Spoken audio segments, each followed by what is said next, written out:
Hello and welcome to everyone. Myself Shraddha Devkar from Arihant Arts, Commerce and Science Junior College, Bavdhan, Pune, Class 12, Subject English.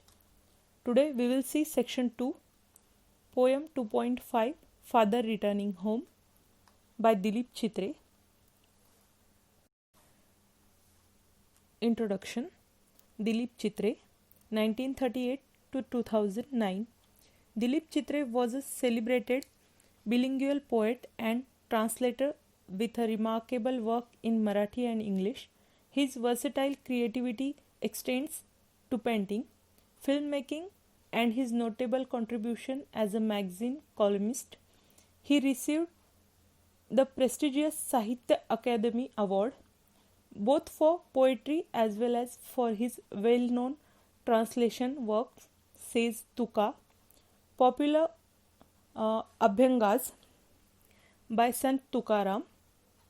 He had started translation of literary work of sants in Marathi at the age of 16. Exile, alienation, self-disintegration and death are observed to be the major themes of his work. This poem is taken from Travelling in a Cage. It draws a portrait of a suburban commuter.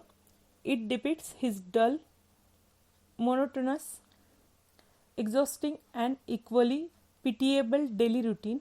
It describes a forced alienation at home which is reflected through the state, food and lack of sharing. His children refuse to share their joys and sorrows with the hard-working father who, as a result, is forced to retire into solitude.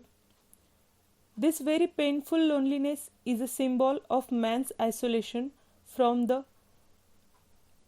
materialistic man-made world. Now we will read the poem. My father travels on the late evening train, standing among silent commuters in the yellow light. Suburbs slide past his unseeing eyes. His shirt and pants are soggy and his black raincoat stained with mud and his bag stuffed with books is falling apart. His eyes, dimmed by age, fade homeward through the humid monsoon night. Now I can see him getting off the train like a word dropped from a long sentence. He hurries across the length of the grey platform, crosses the railway line, enters the lane. His chappals are sticky with mud, but he hurries onward. Home again, I see him drinking weak tea, eating a stale chapati, reading a book. He goes into the toilet to contemplate man's estrangement from a man-made world. Coming out, he trembles at the sink, the cold water running over his brown hands. A few droplets cling to the graying hairs on his wrists. His sullen children have often refused to share jokes and secrets with him. He will now go to sleep, listening to the static on the radio, dreaming of his ancestors and grandchildren, thinking of nomads entering a subcontinent through a narrow pass. Now we will see some hard words and their meanings from the poem. Commuters, those who travel regularly from one place to another, typically to work. Grey platform, it is grey due to cement. Here grey suggests old age, dullness, sordidness of a father's life. Contemplate, alienation. Estrangement, alienation. Sullen, bad-tempered. Now we will see the meaning of the poem. First stanza. The first stanza of Father Returning Home describes the train journey of his father while returning home one evening. The father stands among commuters in the yellow light of a local compartment. The poet describes his father's reaction against the sights of the suburbs that passed by. His father remains unmoved by the sights because they are too familiar to him. That is quite normal, isn't it? We hardly pay attention to those places where we travel every day unless the place has something interesting to offer. Some was with the poet's father. The poet then describes his father's pathetic condition.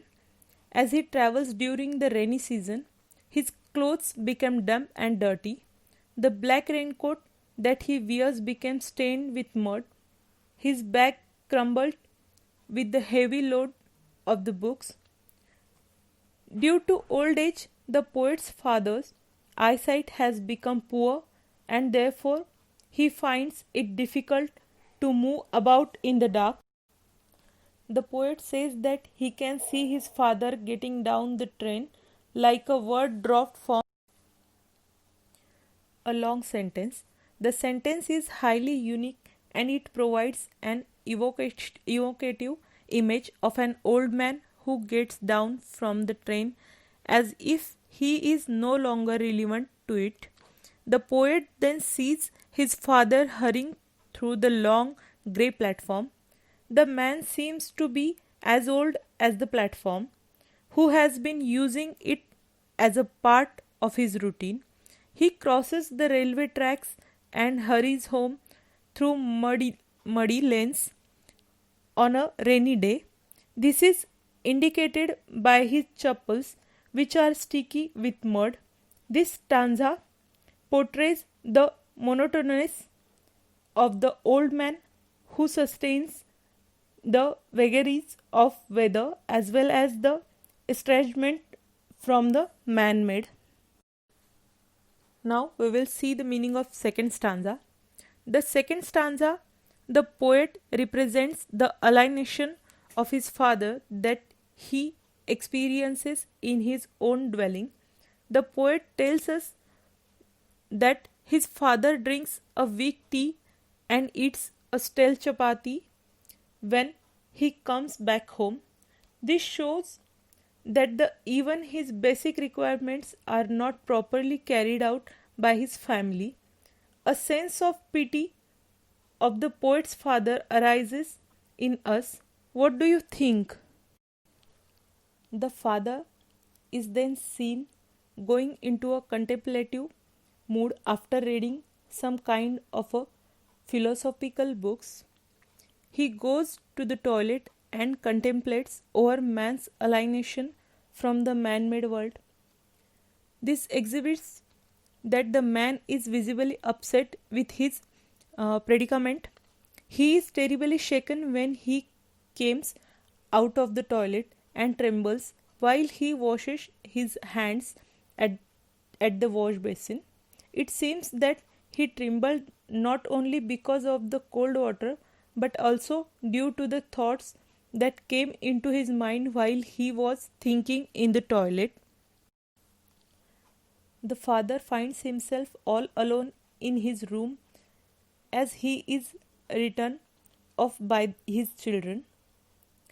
The children do not interact with their father, they do not share their joys and sorrows with him. To compensate their company, the father listens to the radio. Then he goes to sleep. In his sleep, he dreams about his ancestors and grandchildren. It seems that he is trying to communicate with his ancestors who had entered the subcontinent through the Khyber Pass in the Himalayas in the past.